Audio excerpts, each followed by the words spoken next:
प्रस्तुत कुंडली में हम मंगल की महादशा का जो एक्सप्लेनेशन देने जा रहे हैं, वो मंगल जो है वो फोर्थ हाउस का लॉर्ड है। फोर्थ हाउस जो है हमारा घर, परिवार, मन, एसेट्स, जैसे घर के एसेट्स होते हैं जितने भी, ये इन चीज़ों को रिप्रेजेंट करता है। ठीक है, घर को ही टोटली रिप्रेजेंट करता है, परिवार को रिप्रेजेंट करता है। ये जो फोर्थ हाउस है, सॉरी क्षमा कीजिएगा, ये जो फोर्थ हाउस है ये घर, परिवार, मन और इन तमाम चीज़ों को रिप्रेजेंट करता है। यहाँ का भी स्वामी मंगल है और यहाँ का यानी कि भाग्येश, भाग्य भाव, पिता, यहाँ से किस्मत देखी जाती है। किस्मत का मालिक भी जो है वो मंगल है और किस्मत का मालिक होकर के किस्मत स्थान पर बैठा है, इसलिए मंगल ये अच्छा है।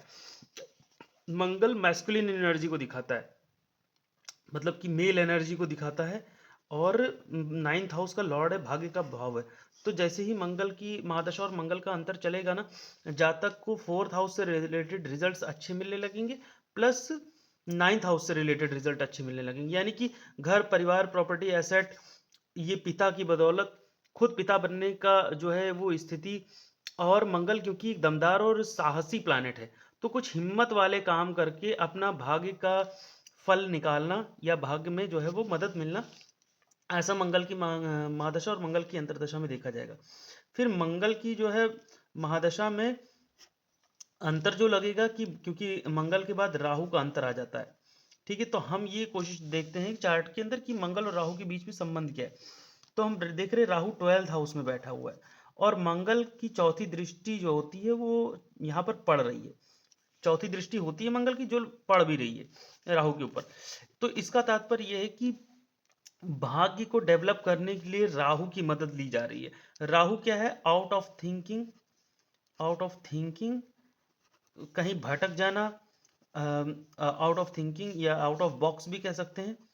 फॉरेन, फॉरेन या कोई अनजान, अनजान व्यक्ति, विषय वस्तु से संबंध बना के अपनी किस्मत को जो है वो दूर से जो है वो डेवलप करना। अपनी सोच है, ऐसी सोच भी दे सकता है राहु जिससे नुकसान भी हो सके, क्योंकि 12th हाउस नुकसान करने का भी है, जो कि नुकसान का कारक है और रातों की नींद को जो है वो परेशान करता है 12th हाउस। और यहाँ पर जब 12th हाउस में राहु बैठ गया ना, तो ये प्रॉपर्टी, एसेट या भूमि से रिलेटेड चीज़ों को व्यय कर सकता है, खर्च करवा सकता है, या फिर प्रॉपर्टी और भूमि से रिलेटेड चीज़ें जो हैं वो फाइनेंसेस में, आप ऐसे कर सकते हैं, इन चीज़ों को आप बेच सकते हो, सेल आउट कर सकते हो। ये चीज़ मंगल में, राहु में होगा। तो इसके बाद मंगल में, राहु के बाद आएगा मंगल में बृहस्पति का अंतर,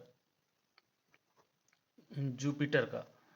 तो मंगल में जो जुपिटर का अंतर है, आप देख रहे हैं कि मंगल भाग्य भाव का मालिक है और जुपिटर यहाँ पर सेकंड हाउस में रेट्रोग्रेड होके बैठा है, क्योंकि ये सिंह लगन है, ये 5 नंबर लिखा है और ये 9 नंबर है। तो 9, 10, 11, 12, ये जो दो राशियां हैं ये बृहस्पति की हैं, ये पुत्र भाव और पूर्व जन्म का पुण्य भी बृहस्पति से देखते हैं। अच्छा, और ये जो 8th हाउस है ये ससुराल, आपका गुप्त एसेट्स, छुपाया हुआ धन, या फिर जिस जिस धन को एसआईपी करके या पहले के समय में जमीन के नीचे जो धन रख दिया जाता था या छुपा कर रखा जाता था, ये उस चीज को दर्शाता है। अब उस चीज का मालिक और सेकंड हाउस का मालिक, second house, sorry, 5th house का मालिक सेकंड हाउस में बैठा है। मंगल को डेवलप करने के लिए अब गुरु की आवश्यकता है। तो मंगल से चलने पर छठे घर में जो है वो गुरु बैठते हैं, मंगल से 6 हाउस आगे गुरु बैठे हुए हैं और गुरु वक्री है। वक्री का मतलब वापस लौट रहे हैं, मंगल इंतजार कर रहे हैं गुरु के लगन पे आने का। इसका मतलब है कि जुपिटर में जो मंगल के अंतर्दशा है उसमें पूर्व पुण्य, पूर्व पुण्य से रिलेटेड बढ़त मिलेगी, धन खजाने से रिलेटेड बढ़त मिलेगी, और परिवार की ग्रोथ से रिलेटेड जो है वो आपको चीज़ें देखने को मिलेंगी इस टाइम पीरियड में।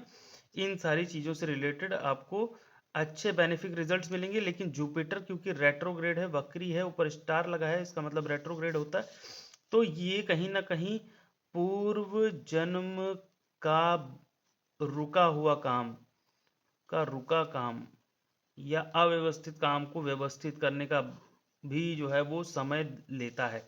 मैं अभी टाइम सारे लिख दूंगा, ये 2023 तक चला है, राहु की अंतर्दशा जो है वो 24 तक चली होगी और ये 25 की घटना है। मतलब कि हमें लग रहा है कि ये 25 में अगर ये चीज़ आ रहा है तो आपको गुप्त गुप्त धन या ससुराल से प्राप्त चीजें, ससुराल, इनसे संबंधित चीजों का जो है वो ऋण सेकंड हाउस में आपको देखना पड़ेगा। अच्छा, गुरु का डेवलपमेंट, गुरु पक्के मित्र हैं मंगल के, और इस चार्ट में गुरु जो है वो मंगल की मदद करने के लिए आतुर हैं। लेकिन हम यहाँ पर एक चीज देख रहे हैं कि गुरु और शनि जो है वो एक साथ वक्री हुए हैं, और यहाँ केतु को देख रहे हैं। मुख्य कारण तो इनको केतु को भी ठीक करने का है, ये हमें दिखाई दे रहा है। केतु होती है नर संतान, पुत्र औलाद, तो पुत्र औलाद के लिए जो है वो काफी इसमें सपोर्टिव ये रहेगा।